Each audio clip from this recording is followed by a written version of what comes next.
हाँ तो बेटा आज का टॉपिक है कंपाउंड माइक्रोस्कोप। लास्ट टाइम हमने पढ़ा था सिंपल माइक्रोस्कोप। ठीक है, simple microscope is use to see the magnified image.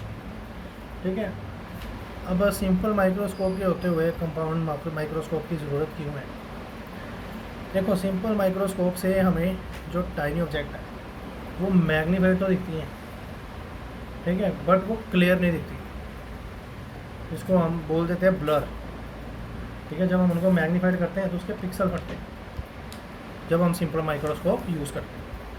ठीक है, तो compound microscope is the advancement over the simple microscope which help in looking magnified as well as clear image. ठीक है, समझ आ गई? हाँ जी। अब सिंपल माइक्रोस्कोप में हम एक लेंस यूज़ करते थे, इसमें हम 2 लेंस यूज़ करेंगे। एक होगा ऑब्जेक्टिव लेंस और एक होगा आई लेंस। ठीक है, अब ये ऑब्जेक्टिव लेंस है, इसका मान लो ये फोकस है एफ फोकस। ठीक है, और ये आपका आई लेंस है, इसका F E. Focal length of eye lens is F E.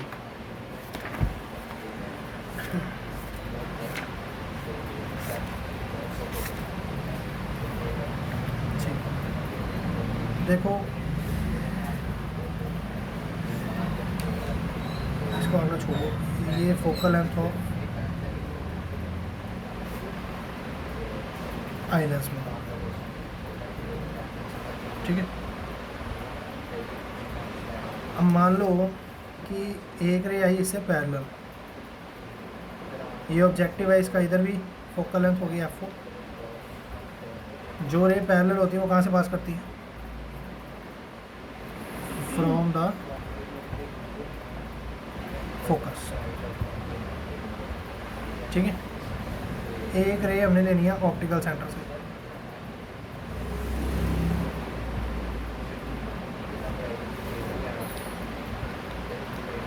समझ रहे हो? और यहाँ पे जहाँ पे मीट करी यहाँ पे बनेगी इमेज। इसको हम बोलेंगे ए डैश बी डैश। ठीक है, समझ लो। इसको ना थोड़ा सा हम इसको इधर ले लेते हैं, ये है F E, focal length of eye lens. समझ गए? अब ये जो आपकी इमेज है,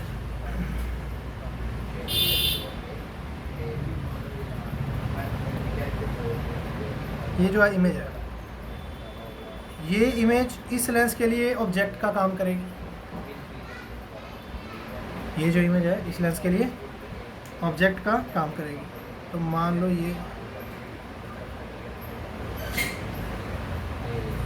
ऐसे इस लेंस में से जब रेस पास करी तो यहाँ से कोई पर्सन इसको देख रहा है और उसकी आई में ऐसे रेस जा रही है।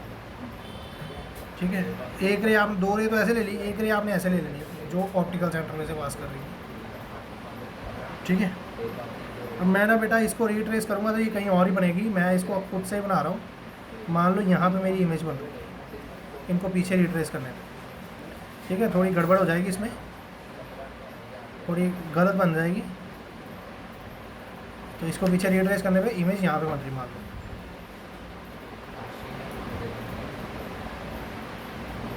ठीक है, समझ आ रही है? तो ये आपकी कौन सी इमेज बनी? A double dash B double dash. बोलो, समझ आ रही? This is the image for the eye lens.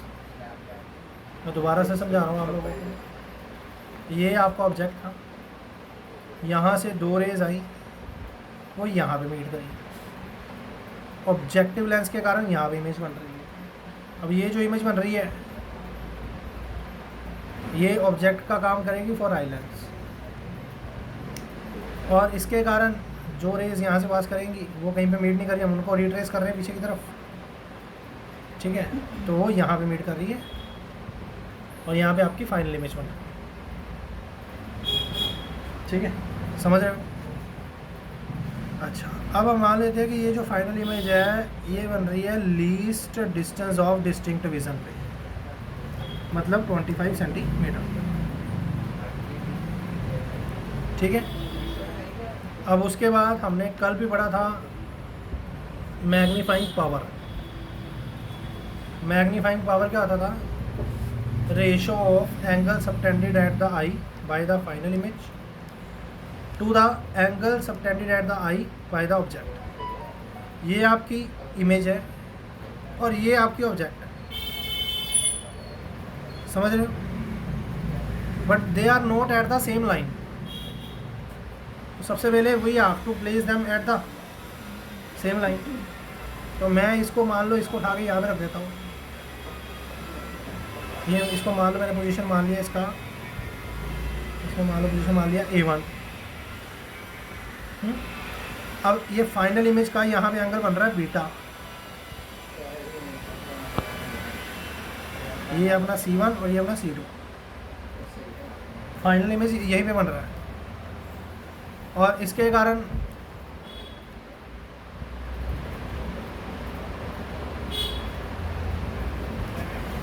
यहाँ पे एंगल बन रहा है अल्फ़ा, ठीक है। हमने लास्ट टाइम सिंपल माइक्रोस्कोप में भी पढ़ा था कि जब आपको मैग्नीफिकेशन निकालनी तो image and object should be at the same line. Now they are at the same line. अब इसके कारण एंगल बन रहा है बीटा और इसके कारण एंगल बन रहा है अल्फ़ा। तो magnification is beta by alpha. अब हम लेट कर लेते हैं कि ये जो बीटा और अल्फ़ा है दे आर वेरी स्मॉल, तो for small angles beta is equal to tan beta and alpha is equal to tan alpha, ठीक है। तो यहाँ पे बीटा की जगह बढ़ दिया tan बीटा और अल्फ़ा की जगह tan अल्फ़ा, समझ में। अब इसके बाद मुझे tan बीटा की वैल्यू निकालनी है। अब tan बीटा की वैल्यू कैसे निकालूंगा? A double dash C2। once again repeating in triangle A double dash C2। तो tan बीटा क्या होगा? परपेंडिकुलर बाय बेस, परपेंडिकुलर है A double dash B double dash और बेस है C2 B डबल डैश, समझ रहे हो। उसके बाद अगर अल्फ़ा निकालना है तो अल्फ़ा के लिए कौन सी है? A1 B double dash C2, A1 B double dash C2। तो इसमें परपेंडिकुलर आएगा A1 B डबल डैश और बेस आएगा B double dash C2, A1 B double dash और बेस आएगा C2 B डबल डैश। अब ये जो tan अल्फ़ा और tan बीटा की, अच्छा एक बात और, ये A1 B डबल डैश जो है A1 B double dash it is equal to the AB, it is equal to. तो मैं क्या करूँगा यहाँ पे जो A1 B डबल डैश है उसकी जगह क्या पुट कर दूँगा? AB। तो tan अल्फ़ा क्या आ गया? AB बाय C2 B डबल डैश। अब जो आपके पास tan बीटा और tan अल्फ़ा की वैल्यू आई है इसको आपने इसी क्वेश्चन में पुट कर देना है, M is equal to tan beta by tan alpha. Put कर दिया। पुट करने के बाद बेटा ये और ये दोनों सेम है, कट हो जाएंगे और आपके पास आ गया A double dash by AB। उसके बाद हमने क्या किया? अपनी तरफ से इसको A डैश B डैश से डिवाइड करवाया और A डैश B डैश से मल्टीप्लाई करवाया। ये वेरी वेरी इंपॉर्टेंट स्टेप है जो आपको खुद ऑपरेशन लगाना होता है यहाँ पे एक स्टेप, ठीक है, इंपॉर्टेंट स्टेप है। अब ये क्यों किया ऐसा अभी आपको लग जाएगा पता। अब हमने लीनियर मैग्नीफिकेशन पढ़ी थी, उसमें अपने पढ़ा था height of image by height of object. अब ये जो लेंस है इसके लिए ये ऑब्जेक्ट है और इस लेंस के लिए ये इमेज है। तो A double dash B double dash by A dash B dash, A double dash B dash by A dash B dash, ये होगी मैग्नीफिकेशन ऑफ आई लेंस। और सिमिलरली इस लेंस के लिए ये ऑब्जेक्ट है और ये इमेज है। इमेज क्या है? A डैश B डैश और ऑब्जेक्ट है AB। तो A dash B dash by A B, इसको क्या लिख सकते हैं हम, मैग्नीफिकेशन ऑफ ऑब्जेक्टिव लेंस। अच्छा ठीक है, और हमने यहाँ पे लिख दिया है कि ये ए डैश, इसकी जगह हमने क्या लिखा है एम ई, और इसकी जगह हमने लिखा है एम। अब हमने लास्ट टाइम जब सिंपल माइक्रोस्कोप पढ़ा था उसमें हमारा एक ही लेंस था जिसको माई लेंस बोलते हैं, उसके कारण मैग्नीफिकेशन आई थी 1 + d/Fe, ये हम पढ़ चुके हैं पहले। ठीक है, प्रूव्ड इन सिंपल माइक्रोस्कोप। अब मैग्नीफिकेशन ऑफ ऑब्जेक्टिव लेंस कितनी है, A dash B dash by A B, यही है। अच्छा, वो अपनी जो जहाँ पे आपने कन्वेक्स लेंस का फॉर्मूला किया था, लेंस फॉर्मूला किया था जहाँ पे कन्वेक्स लेंस का, वो निकालो रियल इमेज के लिए। लाओ चलो, हाँ जी, ये आपका कन्वेक्स लेंस है जिसमें आपने रियल इमेज बनाई थी। इसमें आपके पास एक एक्सप्रेशन था A dash B dash by A B is equal to C B dash by C B. A dash B dash by A B, हाँ, C B dash by C B. ये क्या होता है, ये होता है इमेज डिस्टेंस, और ये क्या होता है ऑब्जेक्ट डिस्टेंस, ये आप पढ़ चुके हो। ठीक है ना, height of image by height of object को हम ऐसे भी लिख सकते हैं, image distance by object distance. ठीक है, अब बेटा ये जो तुमने पहला लेंस बनाया है, इसके लिए इमेज बन रही है राइट वे और ऑब्जेक्ट है लेफ्ट वे, तो इमेज के लिए आ जाएगा v0 और ऑब्जेक्ट के लिए आ जाएगा -u0, क्योंकि ऑब्जेक्ट लेफ्ट वे। समझ आ गई, आई होप ये क्लियर होगा आपको।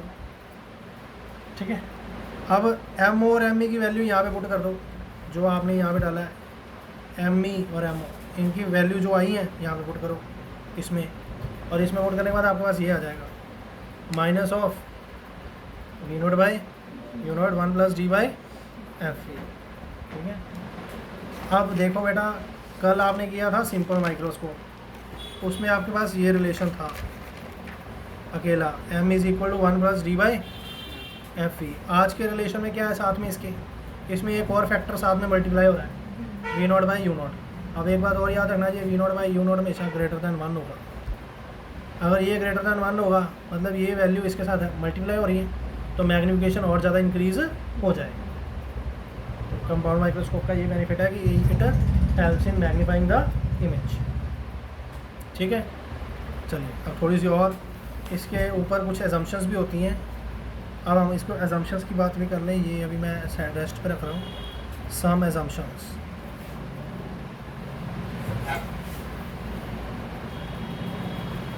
हाँ, एजम्पशन ज़रा समझो।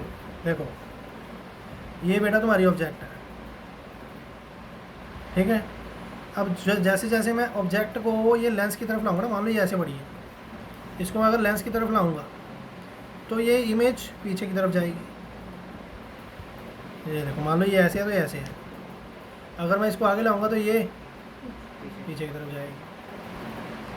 समझ रहे हो? तो ये इस लेंस से जितना दूर जाएगी, इस लेंस से ये जो इमेज जितना दूर जाएगी, इमेज उतनी बड़ी होती जाएगी। अगर पास में रहेगी तो छोटी होती जाएगी, दूर जाएगी तो बड़ी होती जाएगी। ठीक है, अब तुम समझो, when u0, जब ये ऑब्जेक्ट डिस्टेंस, ये क्या है f0, हाँ, ये तुम्हारा था u0।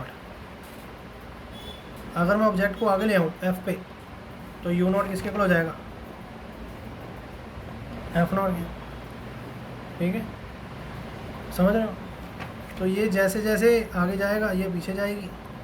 ये ना दो लेंस के बीच की जो दूरी होती है उसको बोलते हैं लेंथ ऑफ माइक्रोस्कोप।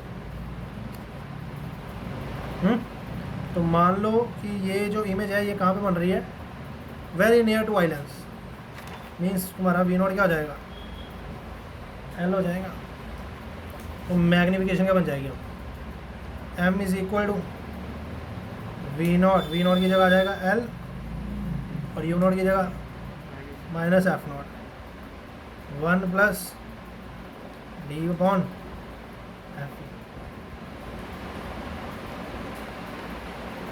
समझ रहे हो? ठीक है, कोई डाउट? नहीं है, चलिए। अब second assumption, very very important assumption, ठीक है। अब इसमें क्या है, इसमें ध्यान से सुनना, ये तुम्हारा था, ध्यान से देखना, ये है focal length of eye lens, इस पॉइंट को ध्यान से देखना, ये है focal length of eye lens. अब मान लो तुम ये लेंस को ना पीछे करो, जब इसको पीछे करोगे तो ये एफ ई किधर आएगा, ये है एफ ई, ये पॉइंट है तुम्हारा एफ ई। जब इस लेंस को पीछे करोगे तो एफ ई किधर जाएगा, पीछे जाएगा, ठीक है। अब मान लो जब पीछे जा रहा है तो ये एफ ई और ए डैश बी डैश कोइंसाइड कर रहे हैं। जब एफ ई पीछे जा रहा है, लेंस पीछे जा रहा है तो एफ ई पीछे जाएगा। मान लो F E coincide with A dash B dash. अब जब ये कोइंसाइड करेंगे, मतलब ऑब्जेक्ट कहाँ पे, फोकस पे। जब ऑब्जेक्ट फोकस पे होती है तो इमेज बनती है इन्फिनिटी पे। When the object is at focus, image is formed at infinity. तो ये केस कौन सा हो गया, when image is at infinity. अब इसमें तुम्हारा मैग्निफिकेशन का जो फॉर्मूला है उसको तुम याद रखना, बाकी तो ऐसे ही आएगा, v naught by u naught, और यहाँ पे 1 को निकाल देना, बस तुम्हारे पास बचेगा D by F E. This is very very important formula.